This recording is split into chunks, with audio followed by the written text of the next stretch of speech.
And time now for a departure, literally. We'd like to invite you to join us on a trip on one of Connecticut's truly special roads. It's officially known as U.S. Highway 44, but those who know it call it Route 44.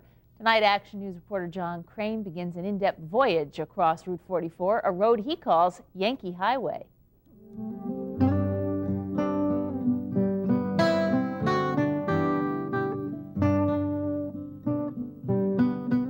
Route 44, beautiful, narrow, and winding, is a link between the state's past and present.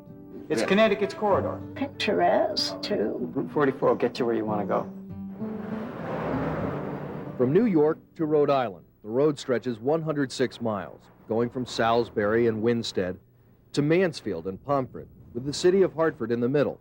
Once out of the city and suburbs, parts of Route 44 look much as they have for hundreds of years. The farms with cows grazing, the lakes with birds migrating above. Traveling 44 is like taking a journey back in time. Indians were first to use the route, the path for hauling corn to Boston in the 1600s. By the time this mile marker arrived in 1774, that path had become a heavily traveled road. Toll houses, some of which are still standing, arrived by the end of the 18th century as the road came under the control of turnpike companies. The road's most famous traveler, President George Washington, followed it on his way to Boston in 1789. In Ashford on Saturday night, November 7th, the trip came to a temporary halt. Connecticut law prohibited travel on Sunday. The father of our country, despite his power, was stuck. Washington wrote in his diary about his visit here to Ashford. He attended 2 church services at the old meeting house that used to be up on the hill here. About the discourses, as Washington called it, from the Reverend Enoch Pond at the time. He said they were lame. And about his accommodations at the nearby tavern that he stayed in, Washington said they weren't very good. You would have people that would have powdered wigs. And, Dr. Blake Prescott discussing the history of his home, the former Mixer's Tavern. Washington apparently stayed here, or at the old Dyer Clark Hotel. No one is completely sure. But Dr. Prescott has evidence that was dug up in his tavern cellar. If you can see that, G. Washington. it's a wig comb. But when told of Washington's disparaging comment in his diary, tavern, not a good one. Not a good one, yeah. Well, we'd like to think that remark was about the other one. As the years went by, the road and life along it changed little. Then came the railroad and the automobile. When I came in 1919, this road was not paved there. They paved it in 20. There was one building on Fifth Street, but now you can't count how many there is. One building in a mile of the road. 86-year-old Eugene Giglio will never forget the way it used to be when the road through Bolton was surrounded by dairy farms. Cars and the pavement that followed them changed everything, forever. Nowadays, Gene passes the time at his front yard vegetable stand, watching the world go by on Route 44, remembering how a piece of the past still runs under this now busy road. And they took all the stone walls and they hand laid them under there. So that's got a tremendous foundation. See, not all the walls are gone. They're all under that road. Route 44, a road that connects Connecticut from borders east to west, communities, rural and urban, a passage to the state's past.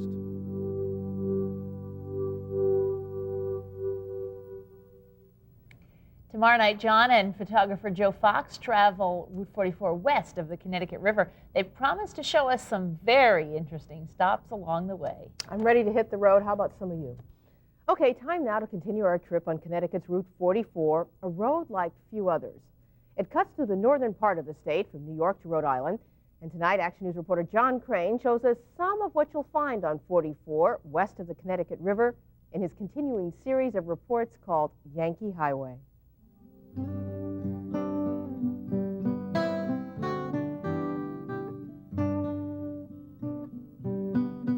The romance of the open road. No back road in Connecticut captures it more than Route 44. Classic New England in so many ways, out of character in others. Every road has a beginning, and this is the western starting point, Salisbury at the New York line. You want another one with relish? Relish, right. Not exactly a New England baked bean supper, but this is the first stop in Connecticut. The hot dog stand is run by the Coons family, which also operates the State Line Car Wash. Bill Coons brought his family here 37 years ago, when 44 was the road, before Interstates 84 and 90 came along and took many out-of-staters with them. For Bill's son, Tom, growing up, the road was a looking glass on the world. I used to go up there and sit on the billboard, on the catwalk onto it, and nice sunny summer days, and just sit there and watch the cars go by, and it was enjoyable. For those moving down this byway, one of the greatest pleasures is what can be seen off the road. The scenery can be spectacular. Farms and farm stands are everywhere. And this is edible popcorn. So You're kidding. Yeah. People discovering the simple things. Oh, it's different than Waterbury. It's very picturesque. I enjoy riding up through here. When we're living in it, you don't realize how rural it is, but after traveling down 44, you know that it is rural. Good. Chase those cows around. Benjamin Freund has a favorite story of life growing up in rural Connecticut, the day a girls' school van broke down in front of the farm. Probably the biggest and brightest day in my adolescent journey was fixing a tire for a van full of girls. Now, if I lived off on some other road. Between the farms and the rolling countryside, you will find on Route 44 some of the most inviting towns in all of New England.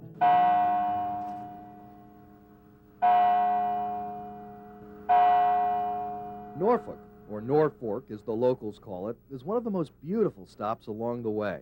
Its centerpiece is the signpost on the village green, animals pointing the way to other towns. At the other end of the green, the perfect place for meditation.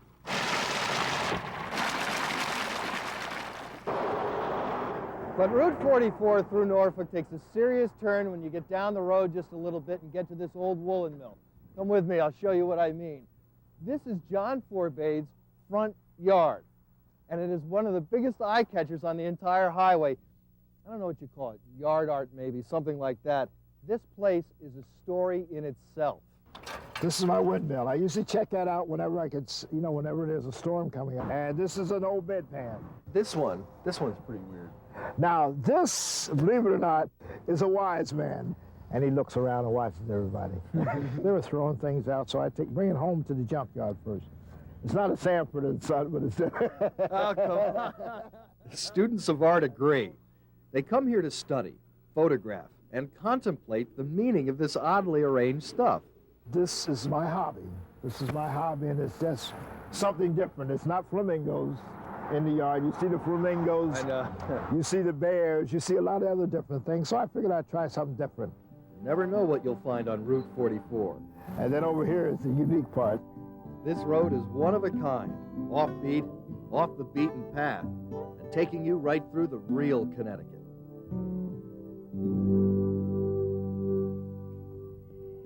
And I know you want to see more, so tomorrow John and photographer Joe Fox takes us for a ride on Route 44 east of the Connecticut River. I'm really enjoying this. I like some of that sculpture. Yeah, that was neat. It's got a lot of stuff going on that lawn. Absolutely. Thanks, Ann. It's time now for the final leg of our trip across Connecticut's Route 44. The last 2 nights we've discovered this road's unique history and met some of the interesting people along the way. Tonight, John Crane takes us on 44 east of the Connecticut River in his special series we call Yankee Highway.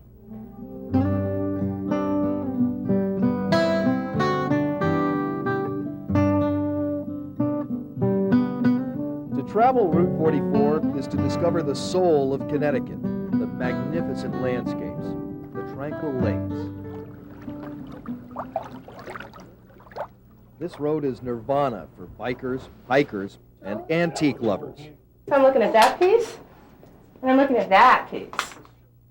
Tourists can be found at the Rhode Island line, doing what they do everywhere.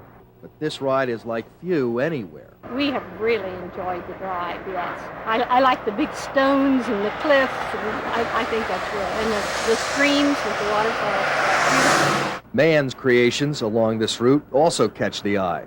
Everything from the magnificent Pomfret School to this giant ant outside of Putnam. An exterminator's self-promotion, this bugger attracts both tourists and controversy. Town officials have put their foot down on the ant, so to speak, allowing it to be on display only 60 days a year. The zoning board may have had to pay the price of getting rid of their own ants at one time or another, and they're taking it out on this big guy. I don't know. And while in search of the humorous, Route 44 produce.